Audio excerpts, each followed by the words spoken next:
This audiobook is not here to entertain you. It is here to reveal what has been shaping your thoughts, your desires, and your behavior. Quietly, most people believe they are free. But comfort is often the most invisible form of control. If this feels unsettling, don't look away. That feeling is awareness beginning. There is a door in your mind you walk through every single day. You think it leads to another person, to attraction, connection, chemistry. But the real door opens much earlier. It opens where perception is formed, where fantasy becomes stronger than reality, where desire is constructed long before you feel it. What you call attraction, what you call chemistry or fate, is often a psychological process happening beneath your awareness. This audiobook is not about love. It is not about romance. It is about understanding why you want what you want, why certain people stay in your mind, and why the most powerful seductions leave no visible trace. If you're interested in psychology, human behavior, and the hidden mechanics of desire, make sure you're subscribed to Audiobook Vision. This channel reveals the mind. It doesn't protect it. Now listen carefully, because once you see this, you won't unsee it. Let's begin. Chapter 1. The Mental Foundations of Desire. No cage is felt until the mind has first constructed its bars. Consider the library of your memory, not the bright curated room of fond recollections, but the silent sub-basement archive. Here in the cool dark reside not events, but the faint, persistent echoes of events. The glance held a moment too long, the specific cadence of a laugh you can't place, the charged silence between two sentences spoken years ago. These are not memories of flesh, but of potential. They are the raw material your mind uses to build something far more compelling than reality, the architecture of a fantasy. Desire begins not in the heart nor in the body, but in this cognitive workshop. The brain is not a passive receiver of attraction, it is an active, relentless projector. It does not process a person, it processes data, a curve of a smile, a timbre of voice, an implied confidence in posture, and begins its true work, completion. The gaps in your knowledge of another are not empty spaces, they are vacancies, and the mind abhors a vacuum. Into these voids it pours a substance of its own making, drawn from that sub-basement archive. You meet a fragment and your psyche, with quiet authority, constructs a whole. This is the role of projection. It is not a conscious act of deceit, but the fundamental involuntary operation of a pattern-seeking organ. You see a shadow that resembles a figure from your past, or a potential from your future, and the mind, like a dutiful scribe, begins to write the story around it. The person before you becomes a canvas, and you are an artist who does not realize they are holding the brush. The traits you see are often just the wet paint of your own expectation, still drying, which leads to the central, unsettling engine. Anticipation. Desire is not a state of possession. It is a state of imminent possession. The chemical symphony we mistakenly call want is conducted not in the moment of attainment, but in the breathless pause before it. The brain's most potent rewards are released in the chase, in the maybe, in the delicious agony of the unresolved. The fantasy of a kiss carries a sharper, more vivid voltage than the kiss itself, which is often just a full stop on a sentence the mind was still eagerly writing. Reality is a conclusion. Anticipation is an endless, branching narrative where you are both author and protagonist. This is why imagination holds a gravity that reality cannot match. Reality is bounded, flawed, and subject to the brutal laws of physics and character.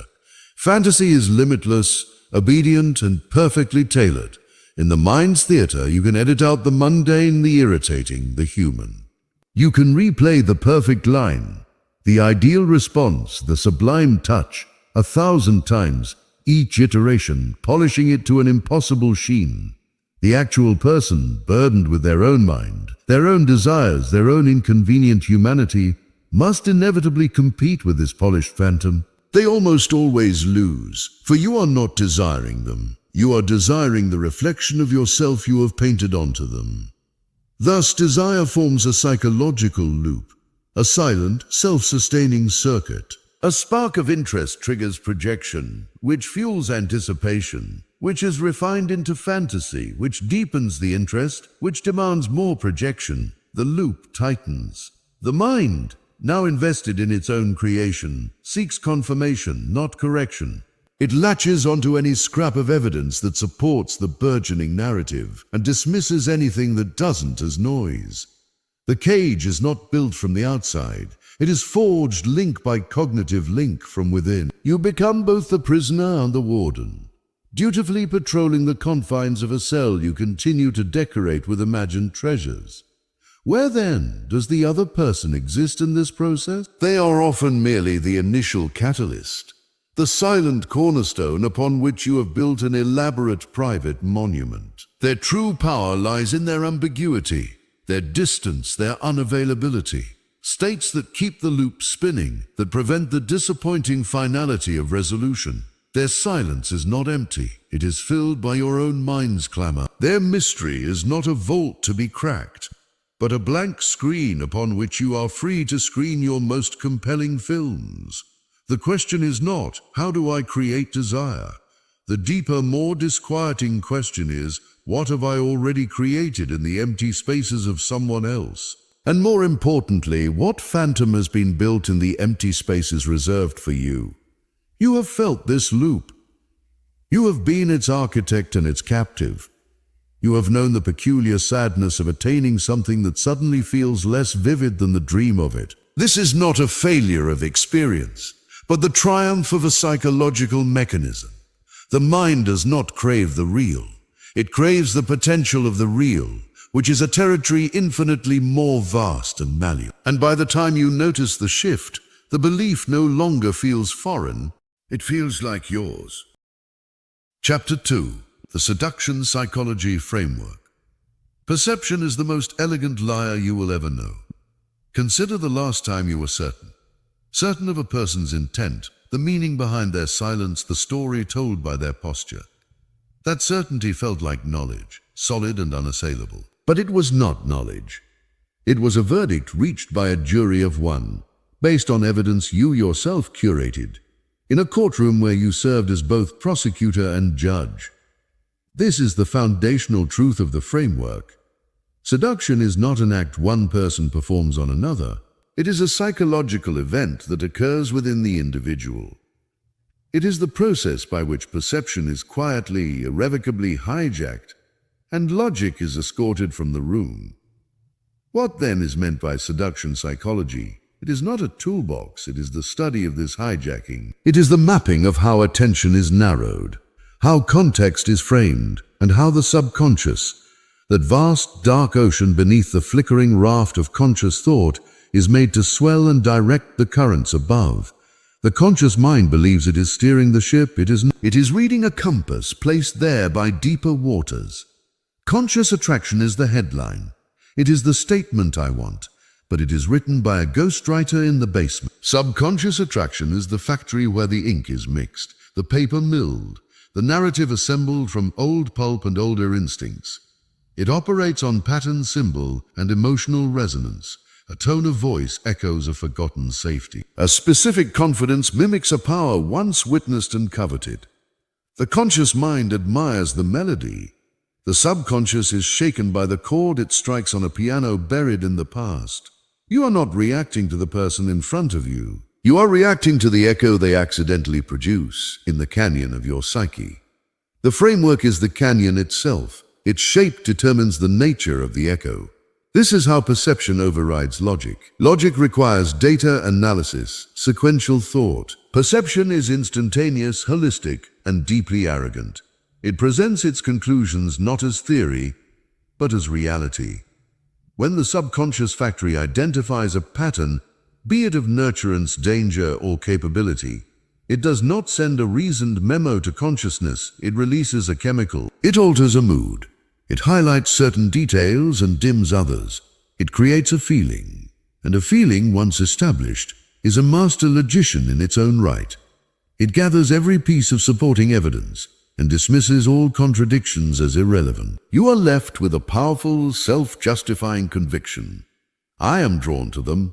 The why is often a post hoc fiction, a story the conscious mind crafts to make sense of the weather system generated from below.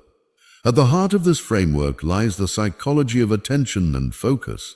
Attention is not a spotlight you control. It is a resource that can be captured, borrowed, and most effectively, directed inward.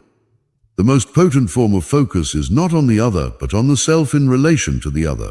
A question posed that requires self-reflection. A silence that must be filled by your own disclosure. A subtle challenge that turns your gaze onto your own capabilities or worth. In these moments, the other becomes a mirror, but a specific kind. A clawed glass, dark and slightly convex, framing your own reflection in a new, intriguing light. You are not captivated by them. You are captivated by yourself, as seen through the context they have subtly established. Your own mind becomes the object of fascination, and they, the quiet curator of the exhibit. The framework, therefore, is an architecture of redirected energy. It is the channeling of a subject's own cognitive and emotional force back upon themselves, now colored by a new narrative. It is not about implanting an idea. It is about creating the conditions where an idea grows itself, nourished by the subject's own soul. The belief that forms feels earned, discovered, personal. It is a seedling that breaks the surface of conscious thought, its roots already deep in the subconscious humus. Where does agency lie in this? It fragments. The conscious mind of the individual is both the audience and a performer in a play whose script is being written in real time by unseen hands, their own deeper psyche, and the environmental cues provided by the other. They make genuine choices, feel authentic emotions, but within a psychological landscape that has been subtly, often artfully terraformed. The feeling of fate or inevitable connection is not mystical. It is the sensation of this terraforming reaching completion of all internal pathways now leading to a single, emotionally charged conclusion. This is the unsettling core of the framework. It reveals seduction as a natural, ongoing psychological process, not a malicious artifice. It happens every day in boardrooms and cafes, in friendships and advertisements. You have done it. You have had it done to you. The difference is only in degree and awareness. It is the water in which we swim, the air through which our social signals travel and are distorted. So when you feel that inexplicable pull, that gravitational focus toward one person and not another, ask not what they are doing. Ask what your own mind is doing with. Ask what story it has begun to tell itself. What old rooms in your psyche have been suddenly illuminated by their presence. What void your perception has been asked to fill. The framework is not a cage built by another. It is the recognizable, often beautiful latticework of your own attentive mind, now bending toward a particular light source. You are the plant, you are the trellis, and you are the gardener, carefully training the growth in a direction that feels like discovery, but may have been the only path your psyche was ever allowed to see. And the story it writes in the end is one you will believe you authored alone. Chapter 3. Emotional triggers that create desire. The most powerful emotional states are not those you feel, but those you are poised to feel. Imagine a door left slightly ajar in a hallway you pass every day. For weeks it is just a door. Then one morning you notice it is closed. Nothing has been taken. Nothing has changed. Yet the space feels different. A quiet question has been inserted into your routine. Your hand might pause at the handle. Your glance might linger. This is the silent anatomy of curiosity. Not the presence of a thing, but the presence of an absence where a thing could be. The mind is a completion machine, and a deliberate gap in the narrative is an itch the brain must scratch. Mystery is not a quality someone possesses. It is a vacancy they manage, a controlled hollow your perception is compelled to fill with your own speculation, your own investment. This investment is the first trigger. When you are figuring someone out, you are, in a quiet psychological sense, building them inside your own architecture. You are the architect, and the mystery provides the open floor plan. The more you puzzle, the more of yourself you embed in the blueprint. Uncertainty is not the enemy of desire. It is its engine. Certainty is an ending. Uncertainty is a perpetually unfolding story, and you have been cast as the interpreter. Your own cognitive labor becomes the down payment on an emotional bond you now have a stake in. From this fertile ground of inquiry grows the need for validation, but not the blunt validation of praise. The potent form is subtler, more surgical. It is the validation of a specific, often hidden self. It is a need. It is the feeling that another has perceived the shadow shape you hold inside, the cleverness you doubt, the depth you hide, the potential you nurse, and reflected it back to you, not with fanfare but with quiet acknowledgement. This creates a unique emotional tension, a relief at being seen, coupled with a new vulnerability to the one who sees. You are grateful for the mirror, and in that gratitude, you grant the mirror holder a certain authority. Your emotional state becomes tied to their perception of you. Their attention becomes a renewing resource. Their potential withdrawal becomes a quiet threat. This slides seamlessly into the central liver, the fear of loss versus the hope of reward. These are not two separate mechanisms, but the opposing charges of a single battery. The human mind is not calibrated for steady-state possession. It is calibrated for change, for threat and opportunity. The hope of reward pulls you forward. The possibility of deepened connection, of continued validation, of resolved mystery. It is a pleasant future fantasy, but it is the fear of loss that applies the true voltage. The possibility that the door might close forever, that the mirror might turn away, that the intriguing story might end abruptly on an unsatisfying page. This fear activates a deeper, more primal circuitry than hope ever could. Loss aversion is the gravity of the psyche. It pulls harder. It concentrates the mind with a fierce, possessive clarity that pleasant anticipation rarely can. The object of desire becomes most luminous not when it is within reach, but when it is perceived to be potentially withdrawing from reach. These forces coalesce into the rhythm of attachment. Emotional spikes. Attachment does not form in a linear, gradual ascent. It forms in a series of sharp, punctuated moments, peaks and valleys. A moment of intense connection. A shared laugh that feels exclusive, a vulnerability disclosed, followed by a return to normalcy, or even a slight ambiguous distance. This rhythm is critical. The peak creates a marker, a memory charged with dopamine and significance. The valley that follows is not empty. It is filled with the longing to return to the peak, the replaying of the memory, the anticipation of its recurrence. The contrast deepens the experience. A flat line of constant, mild positivity is forgettable. A rhythm of peaks and troughs creates a narrative, a history of conquests and recoveries. Each recovery from a minor uncertainty, each return to warmth after a slight chill, feels like an earned reward. It strengthens the bond, not in spite of the tension, but because of it. You are not becoming attached to pleasure. You are becoming attached to the cycle of relief. Have you ever felt a bond solidify after a moment of tension resolved? That is the mechanism completing a circuit. The emotional spike, be it anxiety, curiosity, or intense validation, creates a tiny wound of need. The resolution is the salve, and you will return, often unconsciously, to the source that can both create the wound and provide the salve. It is a self-perpetuating loop. The person becomes associated not just with pleasure, but with the management of your own emotional state. Their presence becomes the solution to a problem their absence, or potential absence, creates. This is the quiet realization. The triggers, curiosity, validation, fear, hope, rhythmic spikes, are not things done to you. They are the native language of your own emotional wiring. They are the levers and pulleys inside the dark theater of your mind. Another person, knowingly or not, can learn the layout of this theater. They can play the light and shadow across your stage in a way that makes their presence feel essential to the drama. But the drama is yours. The script is written in your own neurological responses, your own history of attachment and loss, your own deep-seated need to be seen and to solve compelling mysteries. So when you find yourself hooked by a rhythm of attention and withdrawal, or anxiously crafting a message to regain a fading warmth, ask not what the other person is giving you. Ask what emotional circuit inside you they have learned to activate. The curiosity, the fear, the hope, these are your own energies reflected back at you through a particular strategic prism. The desire you feel is not for them. It is for the resolution of the emotional states they trigger in you. They become the keeper of the gate, standing between you and your own sought-after equilibrium.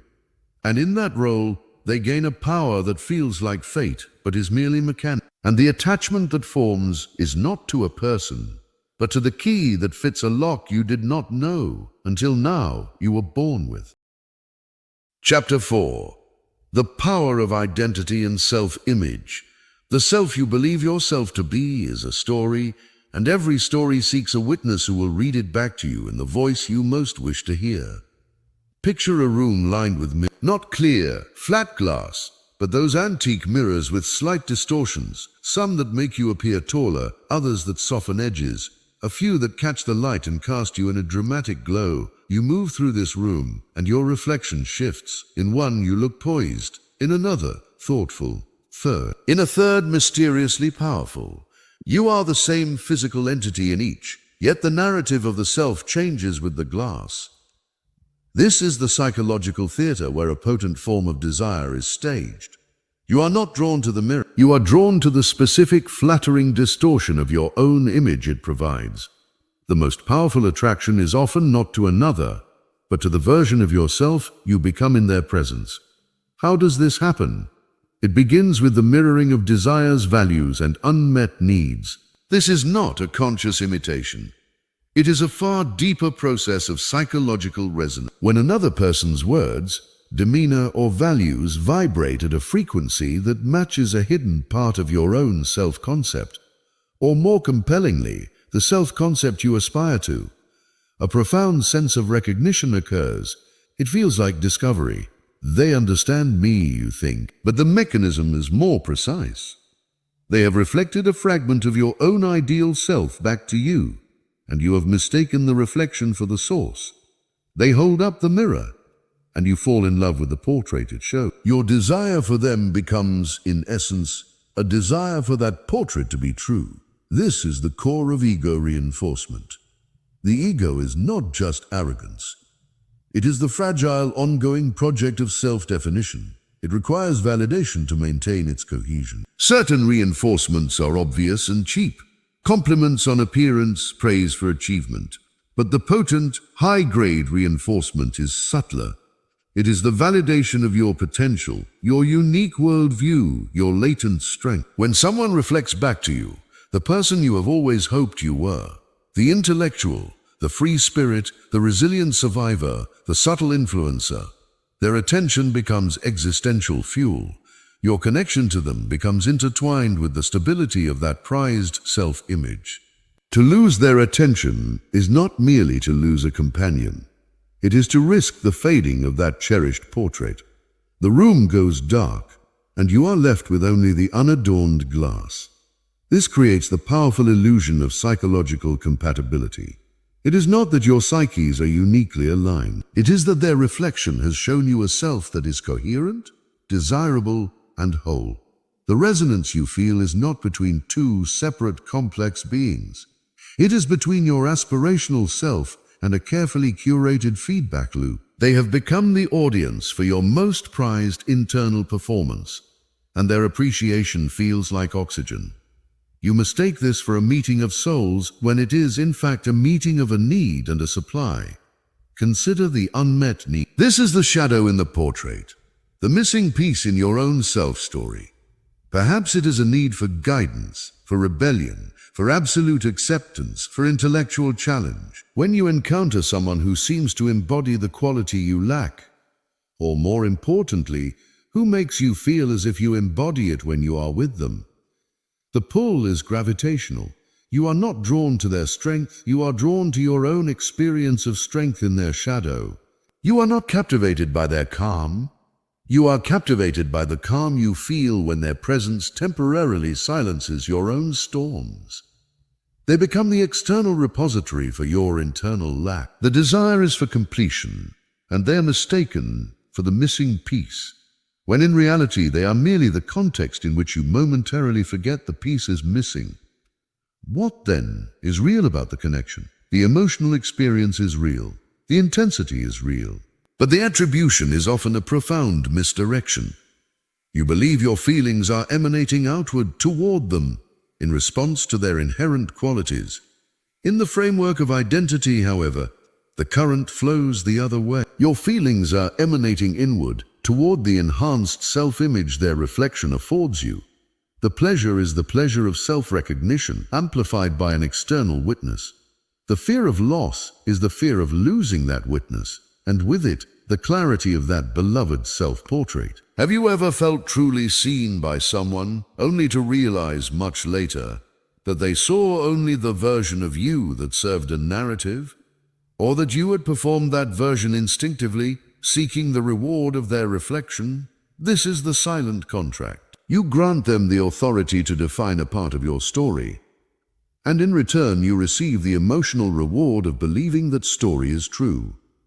Their power lies not in their character, but in their role as your curator. So when you feel that deep, resonant pull towards someone who makes you feel like yourself, but better, pause. Ask, which self? Is it a self that exists independently, or a self that only comes into sharp focus under their specific light? Is the compatibility you feel a harmony of two separate beings, or an echo chamber for one? The unsettling truth is that we are all, to some degree, wandering through that hall of mirrors. We are drawn to those who hold up the glass that shows us the portrait we most wish to believe in. The desire feels like love or destiny or profound connection. And perhaps in a way it is. It is a connection with a ghost, the ghost of your own ideal, wearing the mask of another.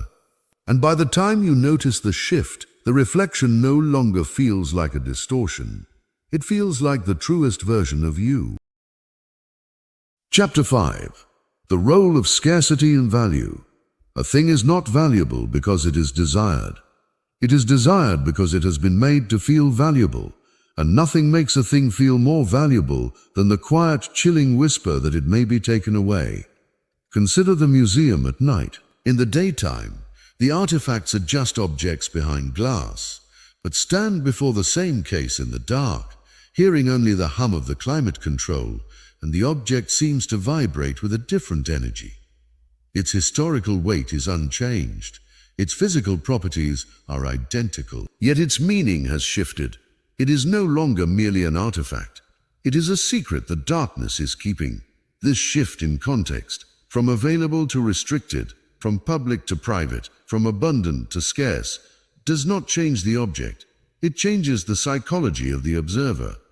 The mind assigns value not by inherent worth, but by the story of its accessibility. Scarcity is not a physical state. It is a narrative. Why does the rare feel more desirable? Because the brain is a relentless accountant of opportunity cost. When something is perceived as limited, in time, in attention, in availability, the mind interprets this not as a simple fact, but as a potential loss. And the machinery of loss aversion is the most powerful engine in the human psyche. It calculates not what you have, but what you might miss. The thought of missing out generates a sharper, more urgent signal than the thought of gaining. Scarcity, therefore, is not about the thing itself. It is about the door that is closing. The desire is not for the object, but for the preservation of the option. You do not want the last ticket because of the show. You want it because you cannot bear the image of yourself standing outside as the doors lock. This leads to the mechanism of psychological reactance. When a freedom, real or perceived, is threatened or removed, the individual does not simply acquiesce. They react. They push back against the threat, often by desiring the forbidden thing more intensely. It is a quiet rebellion of the will. Tell a child not to touch a vase, and the vase becomes a magnet for their attention. Apply the same principle to an adult's access to a person's time, affection, or presence, and the same primitive circuit fires. The no becomes a challenge. The barrier becomes a provocation. The desire swells not in spite of the obstacle, but because of it. The object of desire becomes entangled with the individual's very sense of autonomy. To want it is to assert one's own freedom. The value is thus doubly inflated by the scarcity of the thing and by the psychological need to defy the scarcity. This is where availability and perceived worth part ways, often violently. True availability is a neutral fact. Perceived worth is an emotional judgment, and it thrives on contrast. A resource that is constantly easily at hand becomes background noise. Its value depreciates through familiarity. But let that same resource become intermittent, unpredictable, or conditional, and each instance of access feels like a reward. Each moment of connection becomes an event rather than an expectation. The mind, confronted with this pattern, does not see randomness. It sees a pattern it must solve. It invests effort in predicting the reward. And in that investment, the reward's worth is compounded. You're not valuing the water, you are valuing the oasis after the desert. The thirst itself becomes part of the appraisal. Detachment, then, operates as the ultimate amplifier in this silent arithmetic. It is the strategic application of scarcity to the self. When one party demonstrates a calm, unwavering detachment, not as a game, but as a genuine reflection of their own equilibrium, they create a powerful disequilibrium in the other. Their attention is not a given, it is a grant. Their presence is not a staple, it is a gift. This detachment is not coldness. It is the unmistakable signal of a complete self-contained world. And to be allowed temporary entry into that world feels like a privilege. The detached individual becomes the museum at night. They are the same person, but the context of their limited accessibility makes every interaction feel singular, charged. The other's mind begins to work overtime to earn, to predict, to secure what feels perpetually just out of reach. Have you ever found yourself rehearsing conversations in your mind, strategizing how to regain the attention of someone who seemed effortlessly indifferent? That is the mechanism in motion. Your own cognitive labor, the planning, the analyzing, the longing, becomes the down payment on a bond. You are investing in the scarcity, and your investment itself becomes a reason to value the prize even more. You are building a cathedral around a single, intermittent beam of light. The quiet menace in this system is its self-perpetuating nature. The more you invest, the more valuable the scarce resource must become in your internal ledger to justify the investment. The more you push against the reactance, the more your freedom feels tied to conquering it. The loop tightens. The detachment of the other becomes not a barrier, but the entire point. You are no longer chasing a person, you are chasing the resolution of a psychological tension they embody. So when you feel that acute, almost painful want for what is just beyond your grasp, ask yourself, what is the nature of the lack? Is it in the world, or is it in the story you are telling yourself about the world? Are you valuing the water or the drought? The unsettling realization is this: scarcity does not create value, it creates a vacuum. And the mind, in its frantic need to fill that vacuum, will pour in all of its attention, all of its longing, all of its self-worth, until the empty space itself becomes more precious than anything it could possibly contain. You are not desiring the thing, you are desiring the end of the desire, and the mechanism ensures that end is always one step away. And by the time you notice the shift, the chase no longer feels like a choice. It feels like your own nature. Chapter 6. Language Patterns That Influence Attraction. The most convincing voice is not the one that speaks to you, but the one you hear in the silence that follows. Consider the difference between a command and an invitation. One builds a wall your instinct is to push against. The other draws a door in the air and leaves it open. The power lies not in the words themselves, but in the architecture of the space they create within the listener's mind. Language at its most potent is not about transmission. It is about collaborative construction. It provides the scaffolding, and the listener's own mind builds the room, decorates it, and then forgets it did not exist before. The first mechanism is the bypass of rational resistance. The rational mind is a gatekeeper, but it only guards the main gate. Language that influences does not storm the gate. It finds the hidden postern door, the intuitive, the associative, the emotional. It uses words that are not arguments but triggers. Words like imagine, remember, feel, notice. These are not commands, they are permission. They do not tell you what to think. They direct the theater of your attention inward to your own sensory and emotional data. Imagine how that might feel is not a persuasive statement. It is a seed planted in the dark soil of your own subconscious. Your mind does the cultivating.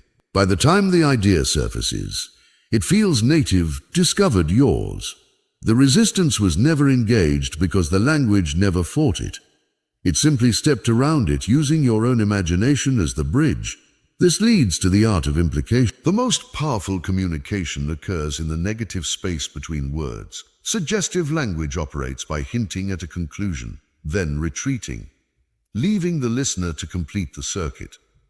A statement like, "That's a rare way to see things," does two things. It labels rare, and it implies most people don't see this, but you do. The listener is not given a compliment. They are given a puzzle piece that only fits into a flattering self-image. They must, in a microsecond of cognitive labor, complete the connection. I am rare. The thought forms in their own voice, with their own intellectual effort. The speaker is merely the provocateur of that thought. The seduction lies in the gift of a self-discovery you guided them to make. Tone, pacing, and emotional framing are the music beneath the lyrics. They tell the subconscious what to feel, regardless of the conscious content. A calm, measured tone in the face of emotional disclosure does not just convey information. It frames that disclosure as normal, safe, inevitable. It gives permission by example. Pacing, the strategic use of silence, the slow release of a sentence, creates gravity. It forces the listener to lean in, to wait, to invest attention. It turns speech into an event. Emotional framing is the subtle tint applied to a neutral statement. Your deciding to leave is a fact. Your navigating a difficult choice is a frame that implies respect, complexity, and emotional weight. The speaker is not just describing reality. They are defining the emotional context in which that reality will be experienced. They become the narrator of the listener's own story. Then there is the power of verbal ambiguity. Precision satisfies the mind and closes the door. Ambiguity opens a corridor of possibilities. A phrase like, "There's something about you that's different," is empty of concrete meaning, yet charged with potential. The listener's mind, unable to find a specific referent, goes searching. It rifles through its own catalogue of qualities, its hopes, its secret virtues.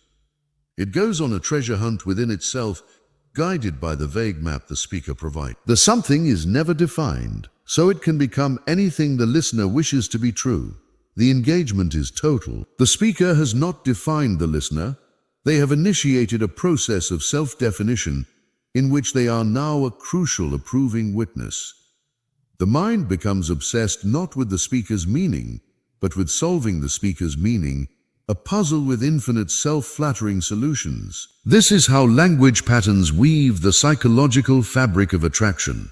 They transfer the labor of creation from the speaker to the listener. The speaker does not build a statue and present it. They hand the listener a block of marble and a chisel and whisper, "I see something magnificent in here. Don't you want to find it?" The labor of carving feels like self-actualization. The resulting statue is adored, and gratitude is extended to the one who provided the tools and the initial vision. Have you ever found yourself replaying a conversation, dwelling on a phrase that was just ambiguous enough to be endlessly interpretable? That is the mechanism at work. Your mind is trying to solve a riddle designed to have no final answer, only the pleasure of the search. The speaker has effectively moved into the spare room of your cognition, renting space with the currency of unresolved meaning. The unsettling truth is that the most influential language often feels the least forceful. It feels like discovery. It feels like being understood. It feels like a mirror. But it is a mirror that only shows you what you already hope to see, in a light the speaker has carefully chosen to cast. The words are not the message.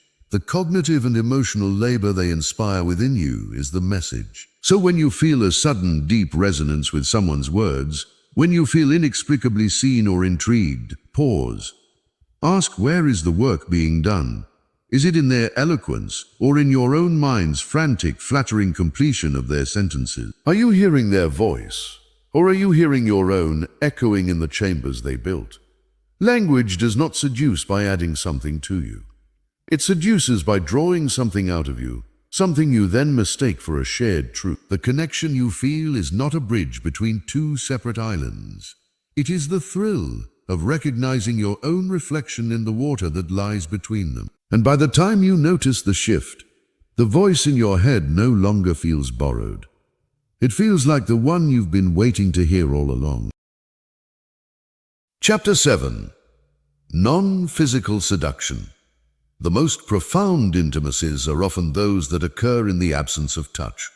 They happen in the silent space between words, in the charged stillness of shared attention, in the architecture of a conversation that feels somehow like a place you could inhabit. Think of a presence that can be felt across a crowded room.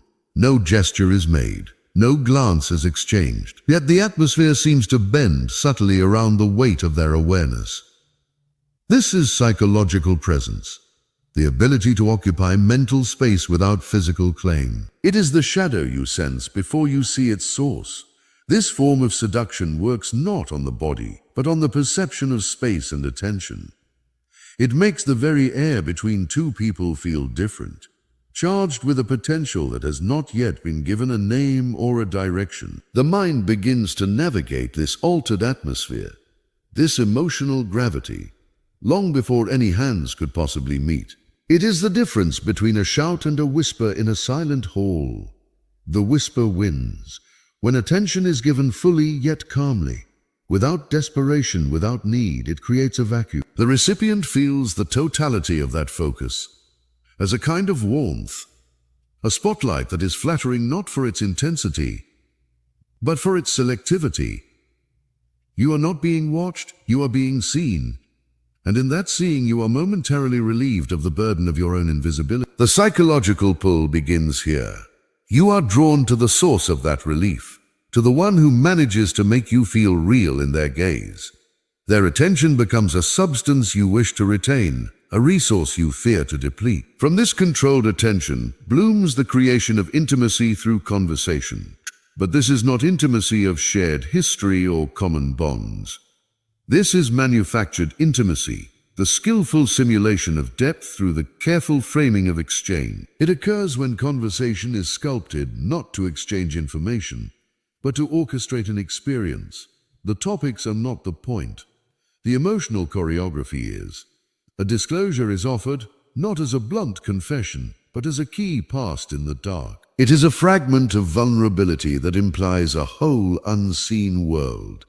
The listener is not just hearing a fact, they are being invited to infer a universe. They are granted the status of confidant, of archaeologist, of translator for a hidden text. The work of interpretation, of connecting these fragments into a coherent, compelling portrait, is done by their own mind. The speaker is merely providing the pieces. The resulting image, built with the listener's own cognitive labor, feels discovered, not presented. It feels like a shared secret, even when only one person has truly spoken. This process crafts the master illusion, the illusion of deep connection. It is a mirror trick of the highest order. Two people stand facing one another, each seeing in the other's gaze a profound understanding, a rare synchronicity. But what they are often seeing is their own reflection, amplified and validated by the other's attentive silence, or perfectly timed ambiguous affirmation. The connection is a resonance chamber built from projected ideals and reflected needs. The conversation is merely the elegant scaffolding.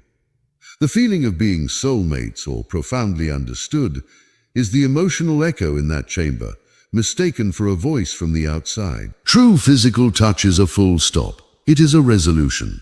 Non-physical seduction is the ellipsis. It is the sentence that never quite ends, the question that never finds its answer. It thrives on the sustained state of almost, of what if, of not yet. The tension is not released. It is maintained, curated, and become the very medium of the relationship. The desire for physical resolution becomes a secondary pulse beneath the primary psychological obsession. The body waits while the mind runs ahead, building labyrinths it then wishes to explore with the other. Have you ever felt closer to someone in a midnight conversation than after any physical encounter? That is the mechanism's signature. The intimacy was in the shared darkness, the directed focus, the collaborative building of a narrative. The physical act, when it arrives, can often feel like a simplification, a reduction of that vast imagined landscape into a single finite point. It can be a disappointment, not because it is lacking, but because it ends the glorious aching uncertainty that the non-physical seduction had so expertly sustained. So what is truly being seduced? It is not the heart nor the flesh. It is the storyteller within. It is the part of you that craves narrative, meaning, and reflection. The other person becomes the canvas, the muse, and the audience for your own inner performance. The connection you feel is the satisfaction of a story well told, with yourself as the protagonist, and them as the perfect validating witness. The unsettling realization is this: the deepest bonds you have felt, the most electric understandings, may have been the most solitary experiences of your life. You are alone in a room with a masterfully crafted mirror, having a beautiful, profound conversation with your own idealized reflection. The other person was merely the frame, holding the glass at precisely the right angle. And by the time you notice the shift, the solitude no longer feels empty. It feels like the most intimate space you've ever shared. Chapter 8. Psychological Archetypes of Seduction. An archetype is not a person. It is an empty vessel, a specific shape into which another's needs and projections can be poured. It is a silhouette that seems familiar in the dim light, waiting for you to fill it with a face. These psychological forms exist not as conscious roles people play, but as gravitational patterns in the field of human interaction. They are recurring currents in the dark water of desire, each pulling toward a different depth. To recognize them is not to identify a mask someone wears, but to map the magnetic field they have either cultivated or accidentally become. They are the architecture of a specific kind of absence, one that demands a specific kind of presence from you. The mystery archetype. This is the power of the unread page, the closed door, the finished sentence that hints at another unwritten chapter. The mystery is not about being secretive. It is about being self-contained. It operates on the principle that a complete system, a person who seems whole, private, and narratively independent, generates an irresistible gravitational pull. The mind, confronted with a story that appears already in progress, seeks an invitation to read. The mystery offers no summary. It offers only intriguing chapter headings. This archetype works because it exploits the completion instinct. It presents a puzzle with no obvious solution, a map with elegant blanks. The other person's consciousness becomes the puzzle solver, the cartographer. Every interaction is a clue. Every silence a potential revelation. The desire it triggers is the desire for revelation, for the privilege of access. It makes the seeker feel like an explorer, and the mystery becomes the uncharted territory. The potency lies not in what is hidden, but in the act of hiding itself, which signals a richness of content the imagination is all too eager to supply. It works in contexts where boredom is the enemy, where the mundane has numbed the senses, and where the promise of a hidden world is the ultimate currency. The authority archetype. This is not the bluster of command. It is the quiet hum of settled reality. The authority does not persuade, it frames. It describes the world, and the world in its description seems to conform. This archetype is built on perceptual sovereignty, the subtle, unwavering assumption that one's judgments, tastes, and interpretations are the bedrock of a situation. It does not seek agreement. It operates from a place where agreement is irrelevant, because reality itself seems to be on its side. Its power is the power of psychological respite. In a world of uncertainty, a point of unshakable reference is a lighthouse. The authority offers a sanctuary from doubt, so to their certainty becomes a shore you can swim toward. The desire it triggers is often a desire for relief. Relief from the exhausting labor of deciding, of judging, of navigating ambiguity. You are not submitting to a person. You are subscribing to a defined reality. It works in climates of chaos, anxiety, or information overload. It provides the calming, seductive illusion of order. The connection formed is not one of equals, but of witness to a monument. You are drawn to the solidity of the ground they stand on, and in that drawing, you inadvertently grant them the deed to the land beneath your own feet. The emotional anchor archetype. This is the power of the deep, still pool in a rushing river. The anchor does not dazzle or define. It holds, it provides a consistent, non-judgmental point of emotional return. Its strength is in reflective calm and perceived depth. It listens in a way that makes the speaker hear their own truth more clearly. It offers empathy, not as a frantic mirroring of emotion, but as a steady container for it. This archetype works by becoming the ultimate sanctuary for vulnerability. In its presence, turmoil feels manageable, chaos gains a narrative, and the fragmented self feels temporarily whole. The desire it triggers is the desire for home, not a physical place, but an emotional state of unconditional acceptance. It is a regression to a primal safehold. The anchor becomes the calm eye of the storm of your own emotional life. The seduction is one of profound relief. It works where there is turbulence, loneliness, or internal fragmentation. It offers the promise of integration, of being pieced back together in the quiet space of another's acceptance. The danger, of course, is that the anchor holds you in place. The safety of the harbor can become the entirety of the world, and the deep water beyond its borders can begin to seem not like freedom, but like a terrifying abandonment. Each archetype functions as a master key for a specific lock within the human psyche. The mystery unlocks the vault of curiosity and the need for significance. The authority unlocks the vault of uncertainty and the longing for order. The anchor unlocks the vault of vulnerability and the fear of chaos. They work not because someone perfectly embodies them, but because they provide a structure so clear, so defined, that the other person's projections have a ready-made cathedral in which to worship. You are not falling for the individual. You are falling for the clarity of the role, the way it perfectly houses a specific unmet need of your own. Have you ever found yourself, over time, becoming a student, a detective, or a lost child, without ever consciously deciding to? That is the archetype working. It shapes not only your perception of the other, but your perception of yourself in relation to them. It dictates the script of the interaction long before the lines are spoken. The unsettling realization is this: you may have spent your life mistaking these gravitational fields for unique connections. You were not encountering a soul. You were encountering a sophisticated, often intuitive, application of a deep psychological pattern. The pull you felt was not fate, it was physics. And the role you found yourself playing, the seeker, the disciple, the vulnerable one, was not your authentic self. It was the required counterpart, the only shape that could fit perfectly into the empty vessel they present. By the time you notice the shift, the archetype no longer feels like a pattern. It feels like the only way the two of you could ever have been. Chapter 9. Why Desire Fades. Familiarity does not breed contempt, it breeds transparency. And once you see the machinery, the magic stops. Consider a map of a territory you have memorized. Every path, every contour, every potential shortcut is known. The map no longer promises discovery. It merely confirms geography. It becomes functional, then irrelevant, then invisible. This is the fate of the fully known. The psychological terrain of another person, once an exhilarating wilderness to be charted, can become a well-trodden path. The exploration ends, and with it, the specific oxygen-rich air of desire begins to thin. The initial mechanism is overexposure, which leads to predictability.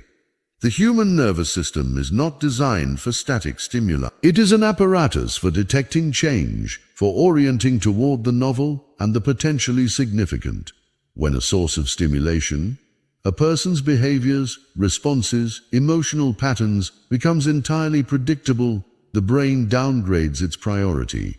It files the information under known. The dopamine loops that fired in anticipation of unpredictable rewards, quiet.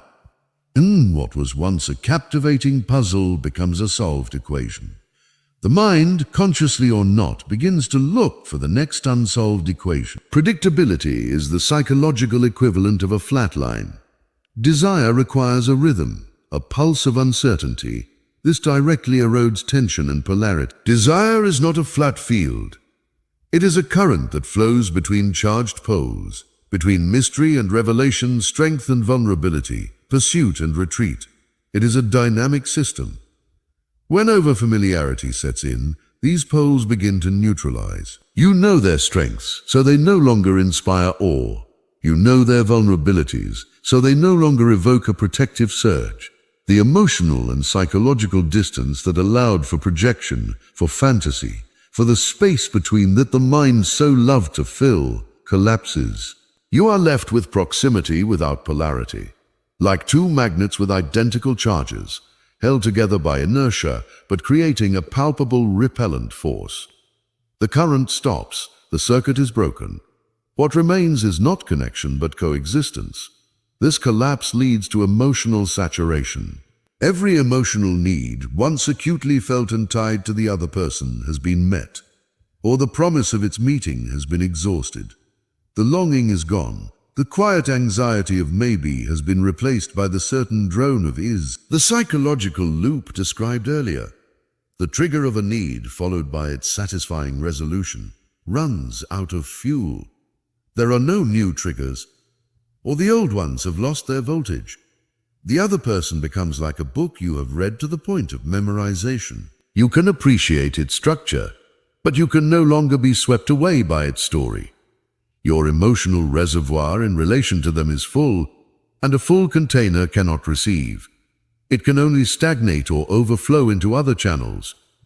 Finally, the mind begins its silent work of disengagement. This is not a conscious decision. It is a psychological retreat. The projections, those flattering portraits, those narratives of potential and depth, begin to withdraw. Like a film reel slowing to a stop, the idealized image flickers and is replaced by the simpler, more mundane reality. The subconscious stops its labor of filling in the gaps because the gaps have all been declared, catalogued, and found to be ordinary. And the self, stripped of another's luminous projection, is often a quieter, smaller, more complicated thing than the phantom you desired. The fading of desire, then, is not a betrayal. It is the inevitable conclusion of a psychological process. The mind engaged in a fascinating act of co-creation. When the creation is finished, or when the other person ceases to provide new raw material for the mind to work with, the artist packs up and leaves. The studio, once vibrant with potential, becomes just a room. Have you ever looked at someone you once burned for and felt nothing? Not anger, not regret, but a hollow, neutral clarity. That is the disengagement complete. The psychological hooks have been removed. The loops have closed. The archetype has been fully decoded. You are left with the factual person, and the shocking realization that the fire was never in them. It was in the unique, perishable conditions of your own perception. They were the catalyst, but the chemistry was yours. Thus, desire fades not because something is wrong, but because something is finished. The psychological purpose, the exploration, the projection, the tension, the self-discovery through the other has been served. The mind, having consumed the experience, turns its hungry attention elsewhere, seeking a new wilderness to map, a new current to complete its circuit. The unsettling truth is that desire was never meant to be a permanent state. It is a temporary psychological architecture, a scaffold built for the specific purpose of facilitating a certain kind of intense, focused experience. Once the building is complete, the scaffold is removed. We mistake the emptiness left behind for loss, when it is merely the revelation of a structure that was always meant to be temporary. You are left not with a person, but with the blueprint of your own longing, and the quiet, hollow space where the fantasy once lived. And by the time you notice the shift, the absence no longer feels like loss. It feels like the end of a season you can no longer remember why you cherished. Chapter 10. Reigniting Psychological Attraction. A fire does not return to embers by blowing on the ash. It requires new air, new fuel, and a rearrangement of what remains. Consider an abandoned house. The floors are memorized, the windows are predictable, every creak accounted for. The mind has mapped it into oblivion. To make it mysterious again would not require new rooms to be built, but for the known doors to be closed, for the furniture to be shrouded, for the light to fall at a different, unfamiliar angle.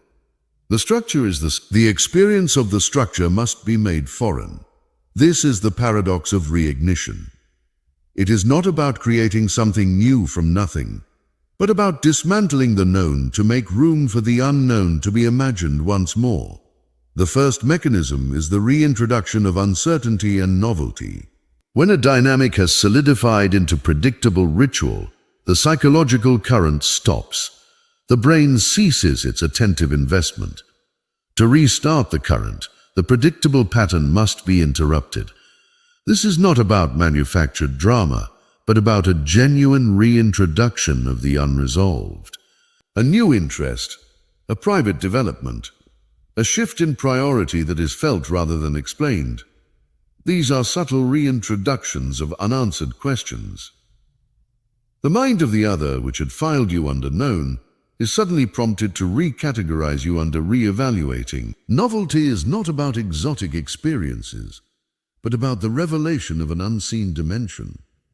It is the discovery of a book in a language you didn't know they could read, a calm competence in an unexpected arena, a silent resilience where neediness was assumed. It presents a piece that does not fit the completed puzzle, forcing the mind to re-examine the picture it thought it had finished. This inevitably shifts the emotional dynamic. A relationship's emotional ecosystem establishes fixed roles: the giver and the receiver, the stable and the chaotic, the pursuer and the pursued. Reignition often requires a subtle but tectonic shift in this emotional geology. When the perennial rock reveals a fault line of poetic vulnerability, or the ever-needy stream suddenly displays a deep, still pool of independence, the entire emotional landscape is altered. The old scripts no longer fit. The familiar emotional triggers yield unfamiliar responses. This creates a disorienting, often electrifying gap. The other person must now relearn your emotional language. In that process of relearning, they are re-engaged. They are paying attention again, not to what you are giving them, but to what you are. A puzzle that has reshuffled its own pieces. This leads to the resetting of perception and identity. Over time, you become a flat character in another person's story. The supportive one, the argumentative one, the safe one. Your identity is crystallized in their perception. To break this crystal, you must act in a way that contradicts the story. This is not a plea to be seen differently. It is an unannounced demonstration of a different reality. It allows the old, rigid perception to shatter under the weight of new evidence. When you cease to perform the identity they have assigned you, when the people-pleaser demonstrates unshakable boundaries, when the chaotic spirit reveals profound organization, you force a cognitive reset. They are no longer interacting with a fixed entity, but with a variable one. This reintroduces the most potent element of all, curiosity. They must now figure you out again. And as established, the mind that is figuring you out is a mind investing in you, building new versions of you in its workshop. Underpinning all of this is the reclamation of psychological space. This is the most profound element. In stale dynamics, individuals often occupy each other's mental real estate completely, leaving no room for imagination. They are over-present, their interiors fully assumed. To reignite attraction, one must withdraw, not in affection, but in cognitive availability. You reclaim your inner narrative, You stop explaining. You let silences stand. You become the author of your own story once more, and you stop providing them with daily chapters. This creates a vacuum. And nature, psychological or otherwise, abhors a vacuum. The other's mind, noticing your absence from its expected script, will often rush in to fill the space with new speculation, new questions, new projection. You become mysterious again, not because you are hiding, but because you are occupied elsewhere. With your own life, your own growth, your own separate consciousness. You are no longer a satellite orbiting their world. You have your own gravity, and gravity, as we know, pulls. But what is the nature of this reignited attraction? It is crucial to understand it is not a return to the original state. That is impossible. The first attraction was built on the pristine ignorance of potential. The second is built on the ruins of the known. It is a more complex, more conscious, and often more desperate architecture. It carries the ghost of the disappointment within it. The new mystery is layered over the old familiarity. Like a new translation of a familiar text, the mind may be re-engaged, but it is also wiser, more wary. The loops may spin again, but they spin with the memory of having stopped. Have you ever felt a faded connection surge back to life after a period of separation, or after a revelation of unexpected change? That is the mechanism in motion. The predictable circuit was broken. The psychological space was cleared.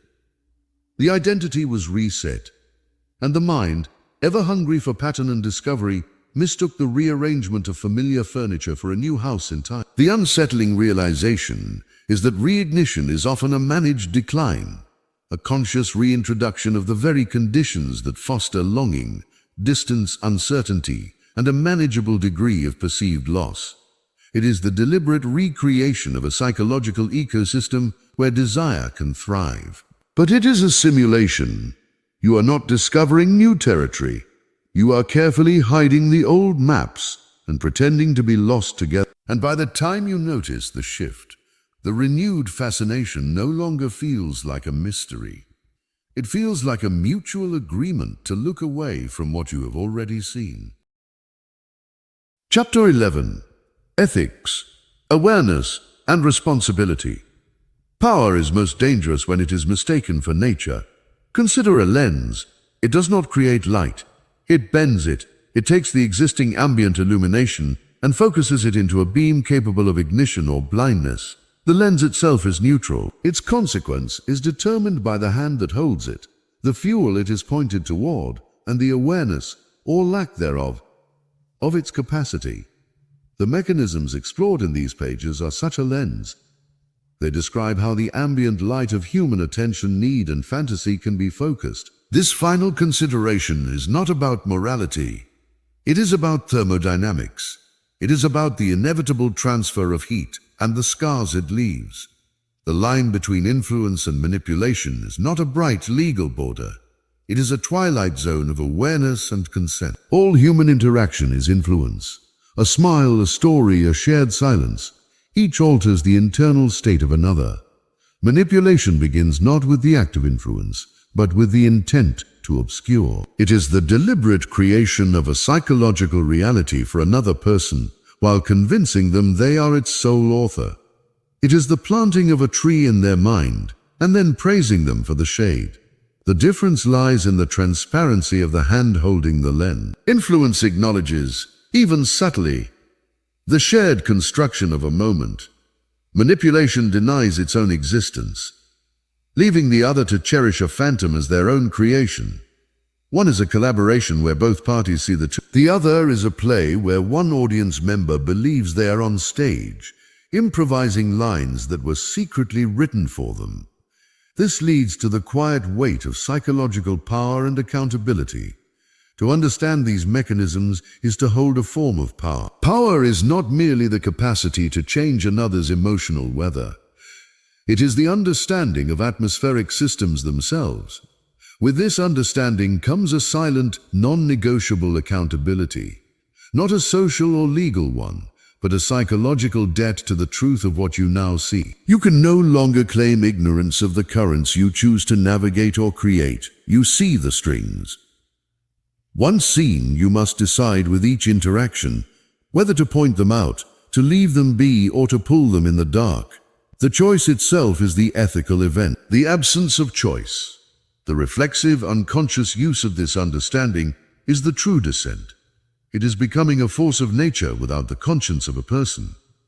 The only counterweight to this power is a specific kind of self-awareness. Not the awareness of your own desires, but the awareness of your own capacity as an instrument.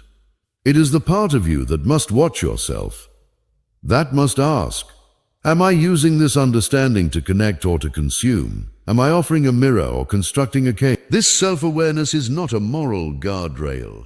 It is a chilling, sobering clarity. It is the realization that you are now playing a game whose rules you fully comprehend, and that your opponent may not even know they are on the board. This awareness is the only protection, not for them, but for your own humanity.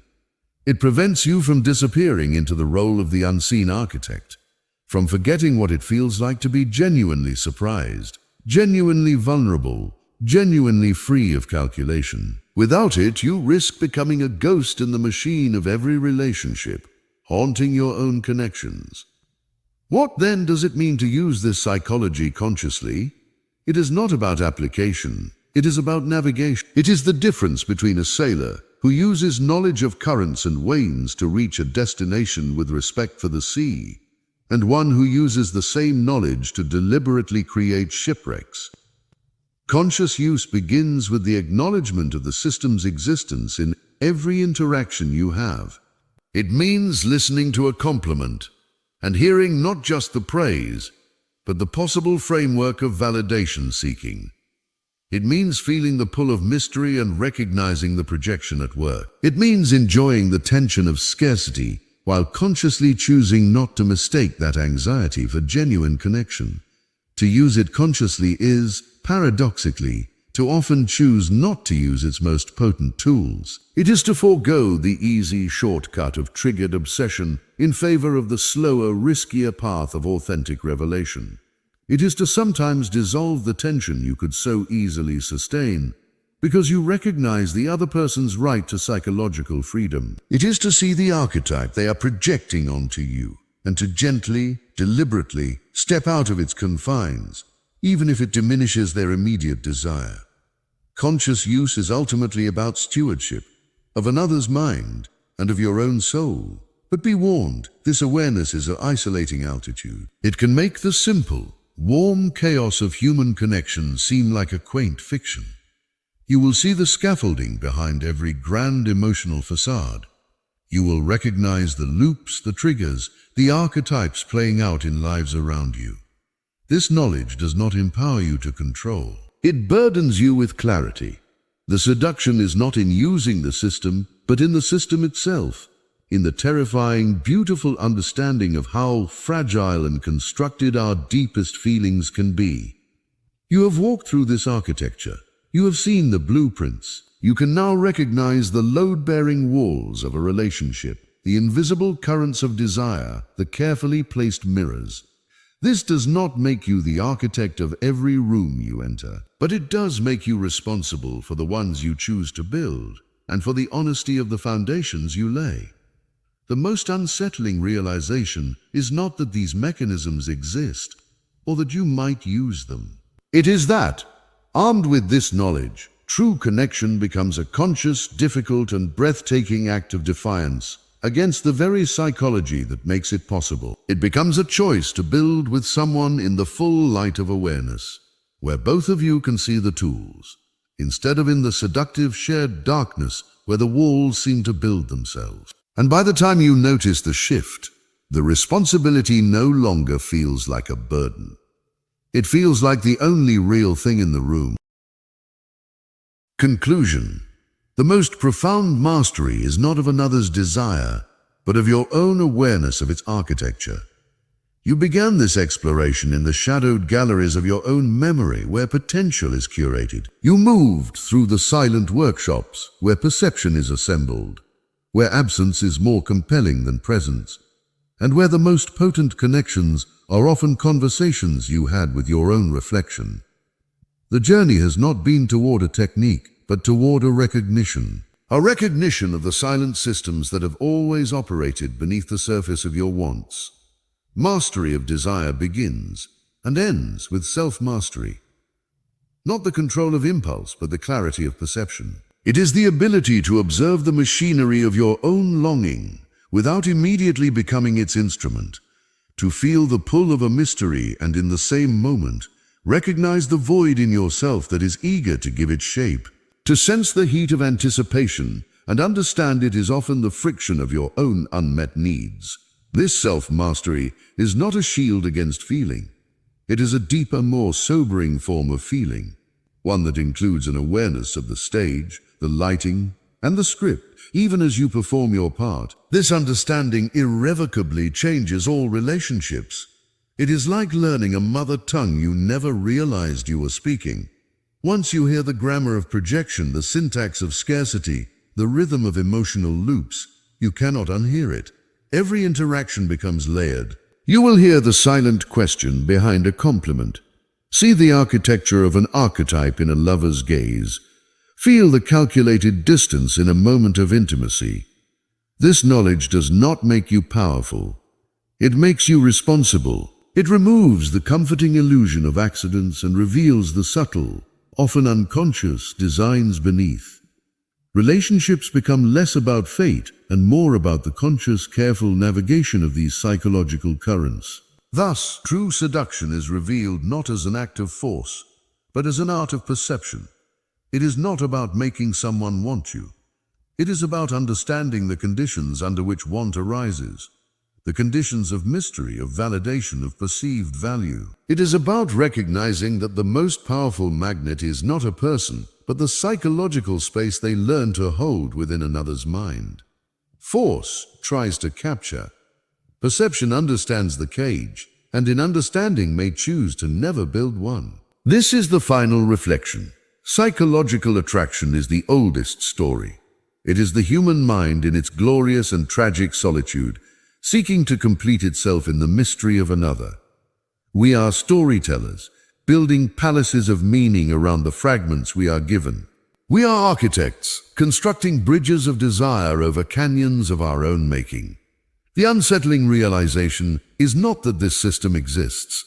It is that, having seen it, you are now faced with a choice in every connection: to build with awareness or to build with illusion, to see the strings and decide whether to point them out, to dance with them or to cut them. You hold the blueprint now, not to control others, but to comprehend the landscape of your own heart. The magic is not gone. It is simply seen for what it is. A human magic, born in the dark soil of the mind, reaching always for a light it hopes is real. And the territory once mapped is never quite the same. What you heard was not information, it was a mirror. Most people will forget this moment and return to the pattern, but some won't. Audiobook vision is not for everyone. It's for those who want to see clearly, even when clarity is uncomfortable. If you are one of them, you already know what to do.